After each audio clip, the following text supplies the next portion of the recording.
Olá, gente. Nos últimos dias, muito se comentou sobre as declarações do general da Ativa, o senhor Mourão, que falou em intervenção militar e planejamento já existentes para essa hipótese.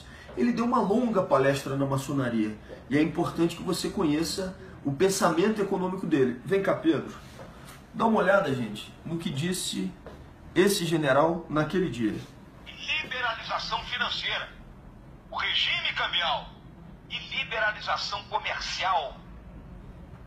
Ninguém pode temer investimento estrangeiro. Nós ainda estamos naquela... Não, vão tomar a Amazônia, vão comprar as terras na fronteira. Não podemos temer isso.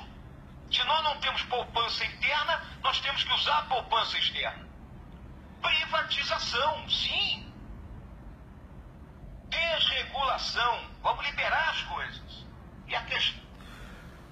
Ele apresenta no seu slide e faz a defesa do consenso de Washington, pronto e acabado.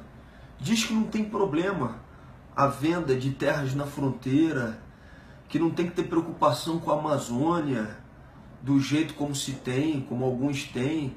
Fala que não tem problema nenhum a desregulação. Fala em liberalização financeira, ou seja, mais liberdade para os mercados financeiros, para os bancos. É esse o pensamento econômico defendido pelo general. Mas ele fala mais, ele fala sobre a cultura brasileira. Olha só, vem cá, Pedro, mais uma vez, por favor. Olha o que ele fala sobre a cultura do nosso país. A reforma cultural. Nós carregamos dentro de cada um uma herança cultural tripla. Nós temos a herança cultural ibérica, que é a do privilégio e da sinecura. Todo mundo quer se dar bem.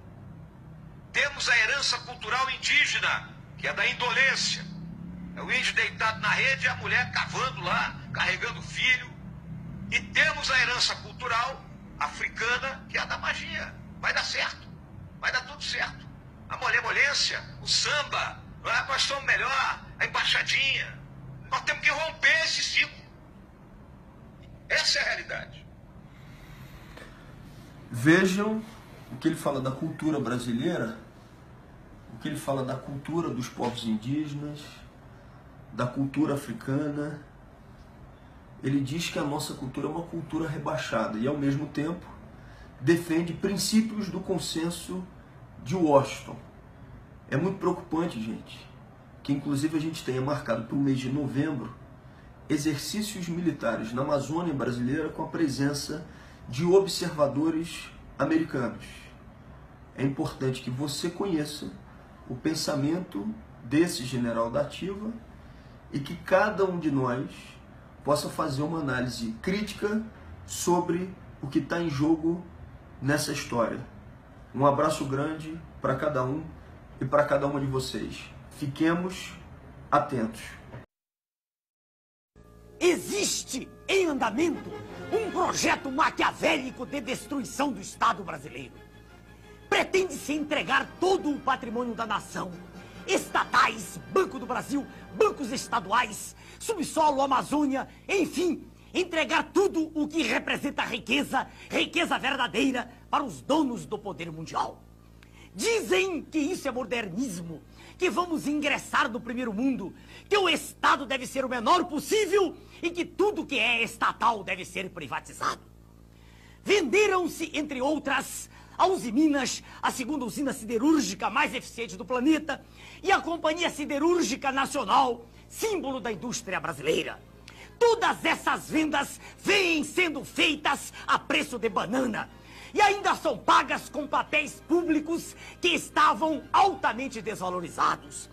É um verdadeiro assalto à nação, feito às claras, e com a imprensa toda batendo palmas.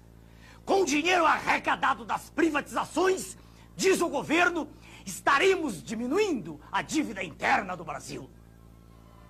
Mas o curioso é que se vai vendendo tudo e a dívida interna está aumentando. Em março de 94, a dívida mobiliária era de 50,5 bilhões de dólares. Em julho de 94, com a implantação do real, foi para 59,5 bilhões de dólares. E, em julho de 95, com um ano do Plano Real, ela já estava em 82,2 bilhões de dólares. Então, para que servem as privatizações? Privatizações são negociatas que servem para transferir o formidável patrimônio público para uma minoria privilegiada de representantes legítimos do sistema financeiro internacional. O governo, sob o comando do sistema financeiro internacional, estabelece juros da dívida interna tão extorsivos que vão exaurindo as finanças públicas e vão quebrando as indústrias, destruindo a agricultura, aumentando o desemprego e criando, como diz o professor Adriano Benayon, doutor em economia pela Universidade de Hamburgo, na Alemanha, criando, sim, uma verdadeira economia de cemitério.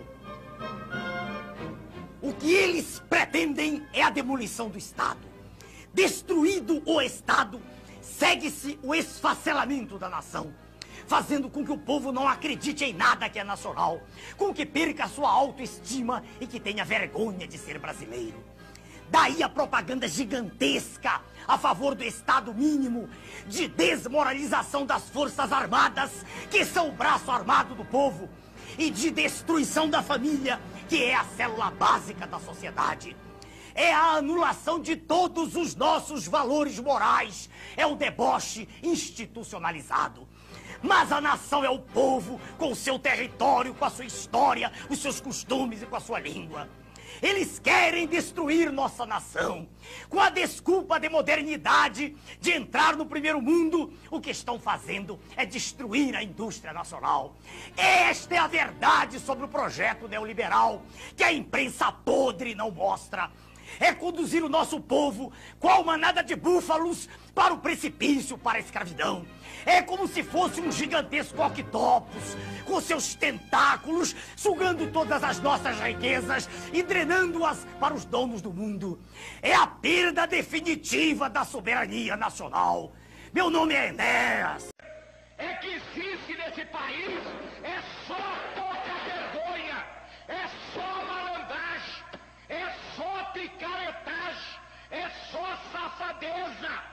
E eu já tô com o saco aqui nos meus cogumelos de ver tanto sem vergonha, de ver tanto palhaço, de ver tanto cafajeste roubando, metendo a mão no povo, emendar a nossa Constituição e meter esses vagabundos, cafajestes, ordinários na cadeia.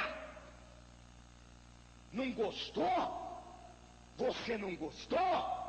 Você não gostou? Aqui é mais embaixo, tá? Cambada de vagabundos que existe nesse país.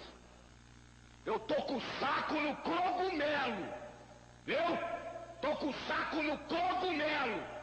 Não gostou? Muda de canal. Muda de canal. Assistir novela ou desenho animado.